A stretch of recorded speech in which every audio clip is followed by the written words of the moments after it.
3. Cousas vellas e unha fantasma. O cuarto de abaixo das escaleiras estaba sempre pechado. Que hai neste cuarto, mamá? Cousas vellas e unha fantasma.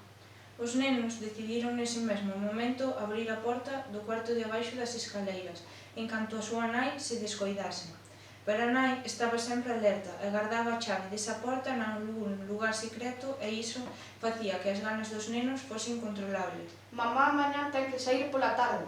Podemos aproveitar para entrar no cuarto. Eu sei como abrir a porta con arames. Vale, entón eu vixío por se volvese antes mamá e ti abres a porta. E se ao abrir a porta do cuarto sae unha fantasma? Non sexas parvo, as fantasmas poden atravesar as portas. Aí dentro hai algo que mamá non quere que vexamos, mais non hai ningunha fantasma. Tes razón, pois agora descubriremos o seu segredo. A porta do cuarto de abaixo das escaleiras abreuse a modo.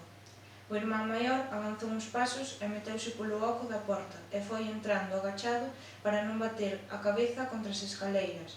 En canto o corpo do irmán maior desapareceu no interior do cuarto, a porta pechouse de golpe no interior. Sacádeme de aquí! Sacádeme de aquí! O irmán, que quedou fora, intentou abrir a porta. Tirou con todas as súas forzas, pero o pomo esvaráballe. Non son capaz, non son capaz. Os petos e berros do irmán maior ían sendo máis febles e a súa voz máis apagada. Socorro! Axuda! Sacádeme de aquí! Ata que chegou o silencio e non se oíu absolutamente nada. A nai volveu á hora da cea. Atopou ao seu fillo pequeno chorando nun recuncho do comedor.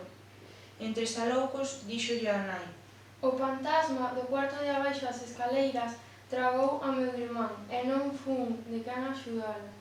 Non fun capaz de salvalo.